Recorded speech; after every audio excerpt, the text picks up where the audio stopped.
Hello everyone, welcome once again in my YouTube channel in AK career academy. तो देखिए अभी हम लोग क्लास 10 के बायोलॉजी को पढ़ रहे हैं, जिसमें आपको यूनिट फर्स्ट का सी पढ़ाया जा रहा है, परिवहन। और इसमें हम जंतुओं में परिवहन को पढ़ रहे हैं, जिसमें आपको पिछले 2 वीडियो में हम हृदय के बारे में बताए हैं। जिसमें पिछले वीडियो में हम आपको बताए थे हृदय का फिगर कैसे बनाए, यानी ये जो चित्र आपको बोर्ड पे दिख रही है इसको सिस्टमेटिक कैसे बनाएंगे। अगर ये आपको सीखना है तो इस वीडियो का डिस्क्रिप्शन में लिंक है, आप वहाँ से देख सकते हैं। और फिर पिछले वीडियो में ही हम आपको बताए थे कि हृदय में आने वाली जितनी सारी रचनाएं हैं, ये सारी कैसी रचनाएं हैं, इसके बारे में हम आपको समझाए थे। और आज के वीडियो में हम मनुष्य के हृदय के क्रिया विधि को समझाने वाले हैं। मनुष्य के हृदय में जो कार्य विधि होती है, मनुष्य का हृदय जो है कैसे काम करता है, उसके बारे में आज के क्लास में, आज के वीडियो में हम आपको बताने वाले हैं। तो देखिए इसमें हम 4 पैराग्राफ समझेंगे और चारों पैराग्राफ के माध्यम से हृदय की क्रिया विधि को हम क्लियर करेंगे। तो सबसे पहले हम बताएंगे आपको कि हृदय रियल में हृदय की कार्य को हम शॉर्टकट में देखेंगे सबसे पहला पैराग्राफ में, ठीक है। फिर दूसरे पैराग्राफ में हम समझेंगे संकुचन और शिथिलन के बारे में। संकुचन और शिथिलन के बारे में हम समझेंगे दूसरे पैराग्राफ में। फिर इसके बाद तीसरे पैराग्राफ में हम आपको बताएंगे सीरा और धमनी के बारे में, सीरा और धमनी के बारे में। और फिर जो चौथा पैराग्राफ है इसमें हम समझेंगे दोहरी रक्त परिसंचरण के बारे में। दोहरी रक्त परिसंचरण क्या होता है इसके बारे में हम बताएंगे। तो ध्यान दीजिए, सबसे पहले हृदय कौन सा काम करता है इसको शॉर्टकट में हम आपको बताते हैं। तो देखिए हृदय करता क्या है कि शरीर के विभिन्न भागों से, जैसे कि आप सबको पता है कि जब हम लोग भोजन ग्रहण करते हैं, खाना खाते हैं, तो खाना शरीर के प्रत्येक कोशिकाओं में पच कर पहुंचता है। और ग्लूकोज, जब भोजन का जो पचा हुआ भाग है, ग्लूकोज जब शरीर की कोशिकाओं में पहुंचता है तो वहां जाने के बाद ऑक्सीजन उसको विघटित करता है, जिससे कार्बन डाइऑक्साइड बनता है। और वही कार्बन डाइऑक्साइड हमारे ब्लड में मिल जाता है, जिसके चलते ब्लड क्या हो जाता है, अशुद्ध हो जाता है। ब्लड क्या हो गया, अशुद्ध हो गया। तो हम आपको बताए थे पिछले वीडियो में भी कि ब्लड अशुद्ध हो गया, इसका मतलब ये है कि ब्लड में कार्बन डाइऑक्साइड गैस मिल गया। तो जब ब्लड में कार्बन डाइऑक्साइड गैस मिल जाएगा तो अशुद्ध हो गया। तो इस अशुद्ध ब्लड को, यानी जिस ब्लड में कार्बन डाइऑक्साइड मिला है वो अशुद्ध ब्लड है, उस अशुद्ध ब्लड को, अशुद्ध रक्त को शरीर के विभिन्न भागों से लाना है हृदय में। तो सबसे पहले अशुद्ध ब्लड को शरीर के विभिन्न भागों से लाना और फिर उसको शुद्ध करने के लिए फेफड़ा में भेजना। यानी जो अशुद्ध ब्लड है यह शरीर के विभिन्न भागों से, शरीर के विभिन्न अंगों से आता है और फिर इसको शुद्ध करने के लिए कहाँ भेजा जाता है, फेफड़ा में भेजा जाता है। और फिर फेफड़ा में जो ब्लड शुद्ध हो जाता है, उस शुद्ध ब्लड को, यानी फेफड़ा से जो शुद्ध ब्लड होता है, जो शुद्ध रक्त होता है, शुद्ध रक्त का मतलब क्या, ब्लड में जब ऑक्सीजन मिल जाएगा तो शुद्ध हो जाएगा। हम लोग जब सांस लेते हैं तो ऑक्सीजन फेफड़ा में पहुंचता है और वही ऑक्सीजन ब्लड के साथ जब मिल जाएगा तो ब्लड जो है शुद्ध हो जाएगा। और उस शुद्ध ब्लड को फेफड़ा से फिर हृदय में मंगाना है। तो ये सारी प्रक्रिया जो है ब्लड हृदय के द्वारा किया जाता है। तो देखिए पहला पैराग्राफ में हम लोग लिखेंगे कि हृदय का काम शरीर के विभिन्न भागों से अशुद्ध रक्त को लाना और फिर उसे शुद्ध करने के लिए फेफड़ा में भेजना, और फेफड़ा से शुद्ध ब्लड को पुनः हृदय में लाना और उसको हृदय से शरीर के विभिन्न भागों में पंप कर देना, हृदय से शरीर के विभिन्न भागों में शुद्ध रक्त को पहुंचा देना। ये करता है हृदय। तो देखिए यहाँ पे 4 काम हुआ। सबसे पहले शरीर के विभिन्न भागों से अशुद्ध रक्त को हृदय में लाना, फिर उस अशुद्ध रक्त को शुद्ध करने के लिए फेफड़ा में भेजना, फिर फेफड़ा से शुद्ध रक्त को हृदय में लाना और फिर हृदय से शुद्ध रक्त को शरीर के विभिन्न भागों में पहुंचा देना। तो ये सारा काम जो है हृदय करता है। और इसके लिए हृदय को दबाव बनाना पड़ता है, यानी ब्लड पे प्रेशर बनाना पड़ता है। और ब्लड पे प्रेशर बनाकर ही एक जगह से दूसरी जगह पर हृदय जो है ब्लड को भेज पाता है। अब इसके बाद तो पहला पैराग्राफ में हम लिखेंगे हृदय की क्रिया को, जो 4 प्रक्रियाएं हम आपको बताएं। फिर इसके बाद दूसरे पैराग्राफ में हम लिखेंगे संकुचन और शिथिलन के बारे में। तो देखिए हृदय की जो क्रिया विधि है, हृदय जो कार्य करती है वह संकुचन और शिथिलन के द्वारा संपन्न होता है। देखिए संकुचन का मतलब होता है सिकुड़ना और शिथिलन का मतलब होता है फैलना। तो देखिए संकुचन और शिथिलन कहाँ होता है, हृदय के वेस्मों में संकुचन हृदय के वेश्मों में संकुचन होता है और हृदय के वेश्मों में शिथिलन होता है।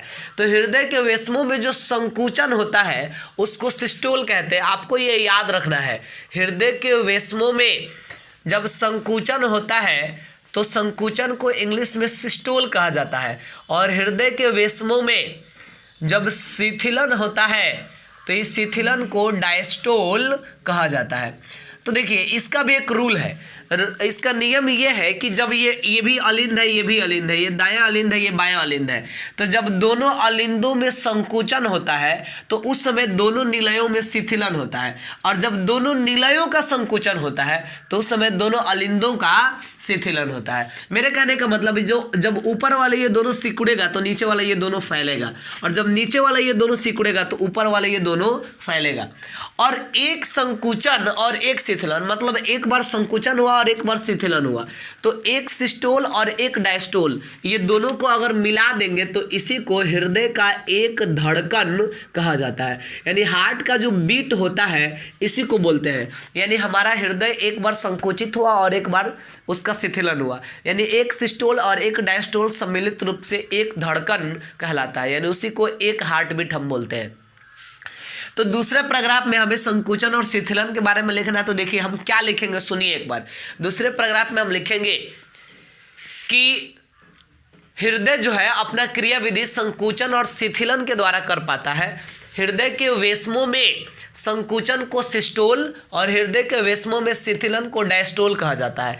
जब दोनों अलिंदों का संकुचन होता है तब दोनों निलयों का शिथिलन होता है, और जब दोनों निलयों का संकुचन होता है तब दोनों अलिंदों का शिथिलन होता है, और एक सिस्टोल और एक डायस्टोल सम्मिलित रूप से एक धड़कन कहलाता है। तो ये दूसरा पैराग्राफ का भी काम हो गया। हम पैराग्राफ वाइज इसलिए बता रहे ताकि आपको लिखने में या प्रिपेयर करने में आसानी हो। अब तीसरे पैराग्राफ में हम जानेंगे शिराओं और धमनियों के बारे में। तो ये भी बड़ा आसान है, इसको भी समझिए मजे में। तो देखिए होता क्या है कि ये जो दो महाशिरा आपको दिख रहा है, इन महाशिराओं के माध्यम से जो अशुद्ध ब्लड होता है, इन महाशिराओं के माध्यम से जो अशुद्ध रक्त होता है वह अशुद्ध रक्त आ जाता है दायां अलिंद में। किस में आ जाता है? दायां अलिंद में।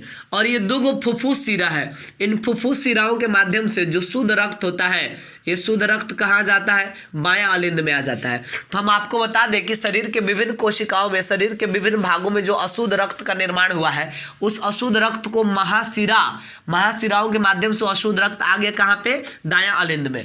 और फेफड़ा में जो ब्लड शुद्ध हुआ है पहले से, वह शुद्ध ब्लड जो है फुफ्फुस शिरा के माध्यम से आ गया कहाँ? बायां अलिंद में। और तब क्या होगा कि इन दोनों अलिंदों का संकुचन होगा, यानी जी मतलब जब इसमें भी ब्लड भर जाएगा, इसमें भी ब्लड भर जाएगा, इसमें ब्लड है अशुद्ध, इसमें ब्लड है शुद्ध, ये अशुद्ध ब्लड शरीर के विभिन्न भागों से महाशिरा द्वारा इसमें आया है, और ये शुद्ध ब्लड फुफ्फुस शिरा के माध्यम से फेफड़ा से इसमें आया है। और जब ये दोनों अलिंदों का संकुचन होगा एक साथ दोनों अलिंदों का संकुचन होता है तब इसका शिथिलन होता है। तो जब ये दोनों अलिंदों का संकुचन होगा तो ये शिथिलित होगा, यानी इसमें ये फैलेगा। तो इसका जब संकुचन होगा ना तो ये अशुद्ध रक्त जो है क्या होगा? ये अशुद्ध रक्त इस छिद्र के माध्यम से यहाँ आ जाएगा। ये अशुद्ध रक्त जो है इस छिद्र के माध्यम से आ जाएगा दायां निलय में, और ये शुद्ध रक्त जो है ये इस छिद्र के माध्यम से आ जाएगा बायां निलय में। ठीक है, तो अब क्या होगा कि और जैसे ही ये अशुद्ध रक्त इसमें आ गया, शुद्ध रक्त इसमें आ गया, जो द्विदलीय और त्रिदलीय कपाट है ये इस छिद्र को बंद कर देगा। द्विदलीय कपाट इस छिद्र को बंद कर देगा और त्रिदलीय कपाट इस छिद्र को बंद कर देगा। और फिर बाद में जब इस दोनों निलयों का संकुचन होगा, तब क्या होगा? ये द्विदलीय कपाट तो इस छिद्र को बंद कर दिया है, तो ये जो अशुद्ध रक्त है अब इसके माध्यम से, बिकॉज ये द्विदलीय कपाट इस छिद्र पे आ गया है, तो अब रास्ता बच रहा है केवल ये वाला, ये जो धमनी आपको दिख रहा है। तो इस धमनी के माध्यम से जो फुफ्फुस धमनी है, फुफ्फुस धमनी के माध्यम से ब्लड चला जाएगा कहाँ? फेफड़ा में, क्योंकि अशुद्ध रक्त है। तो अशुद्ध रक्त शुद्ध होने के लिए कहाँ जाएगा? फेफड़ा में जाएगा। और फिर ये जो शुद्ध रक्त है, ये त्रिदलीय कपाट तो छिद्र पे आ गया, तो ये जो शुद्ध रक्त है अब आएगा यहाँ महाधमनी में, और महाधमनी के माध्यम से शरीर के विभिन्न भागों में पहुंच जाएगा। और इस प्रकार हृदय के द्वारा रक्त के परिसंचरण का काम कंप्लीट होगा। तो इसको एक बार फिर से सुनिए, हम आपको क्या बताएं?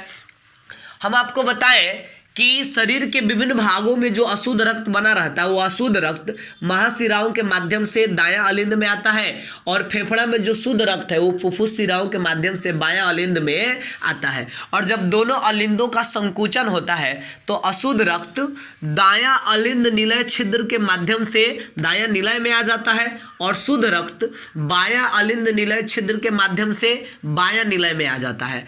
और जब दोनों निलयों का संकुचन होता है तो ये द्विदलीय और त्रिदलीय का पार्ट दोनों छिद्रों को बंद कर देते हैं और ये अशुद्ध रक्त फुफ्फुस धमनी के माध्यम से फेफड़ा में पहुंच जाता है और फिर ये शुद्ध रक्त महाधमनी के माध्यम से शरीर के विभिन्न भागों में पहुंच जाता है। और इस प्रकार मनुष्य में अशुद्ध रक्त और शुद्ध रक्त का परिवहन हृदय के माध्यम से पूरे शरीर में कराया जाता है।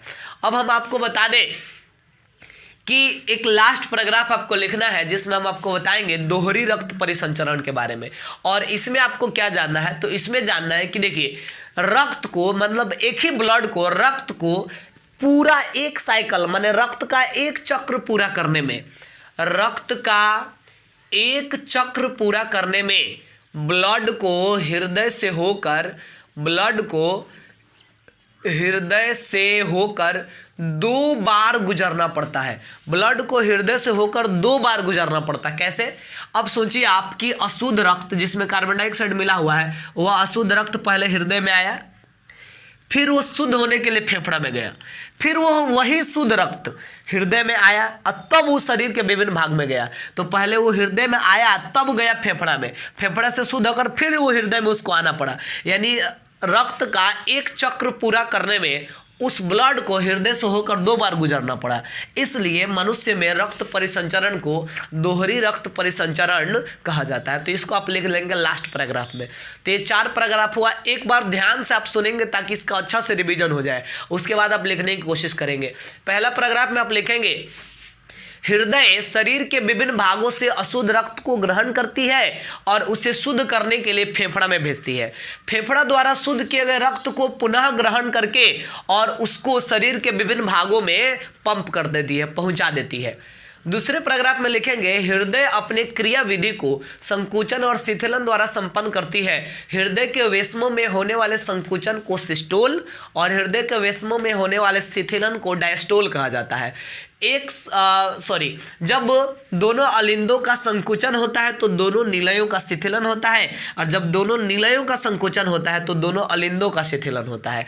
एक सिस्टोल और एक डायस्टोल सम्मिलित रूप से एक धड़कन यानी एक हार्टबीट कहलाता है। फिर इसके बाद आप तीसरा पैराग्राफ में लिखेंगे कि शरीर के विभिन्न भागों से अशुद्ध रक्त महाशिराओं के माध्यम से दायां अलिंद में पहुंचता है और फेफड़ा से शुद्ध रक्त फुफ्फुस शिराओं के माध्यम से बायां अलिंद में पहुंचता है। और जब दोनों अलिंदों का संकुचन होता है तो अशुद्ध रक्त दायां अलिंद निलय छिद्र के माध्यम से दायां निलय में आ जाता है और शुद्ध रक्त बायां अलिंद निलय छिद्र के माध्यम से बायां निलय में आ जाता है। और जब दोनों निलयों का संकुचन होता है तो द्विदलीय का पार्ट और त्रिदलीय का पार्ट छिद्र को बंद कर देते हैं और अशुद्ध रक्त फुफ्फुस धमनी के माध्यम से फेफड़ा में पहुंच जाता है और शुद्ध रक्त महाधमनी के माध्यम से शरीर के विभिन्न भागों में पहुंच जाता है। और इस प्रकार मनुष्य में रक्त परिसंचरण का काम संपन्न होता है। और फिर लास्ट पैराग्राफ में लिख लेंगे चूंकि रक्त के परिवहन का एक चक्र पूरा करने में रक्त को हृदय से होकर 2 बार गुजरना पड़ता है, इसलिए मनुष्य में रक्त परिसंचरण को दोहरी रक्त परिसंचरण कहा जाता है। तो उम्मीद करते हैं कि आपको ये वीडियो भी समझ में आया होगा। आज हम आपको बताएं मनुष्य के हृदय की क्रियाविधि को, तो इस वीडियो में इतना ही रहने देंगे और अगले वीडियो में हम आपको समझाने वाले हैं रक्त वाहिनियों के बारे में, जिसमें हम आपको बताएंगे धमनी क्या होता है, सीरा क्या होता है। एग्जाम में पूछा जाता है धमनी और सीरा में क्या अंतर है, तो उसमें अंतर हम आपको समझाएंगे। केशिकाएं क्या होती है इसके बारे में बताएंगे और फिर उसके बाद आपको ब्लड प्रेशर यानी बीपी की समस्या के बारे में समझाया जाएगा।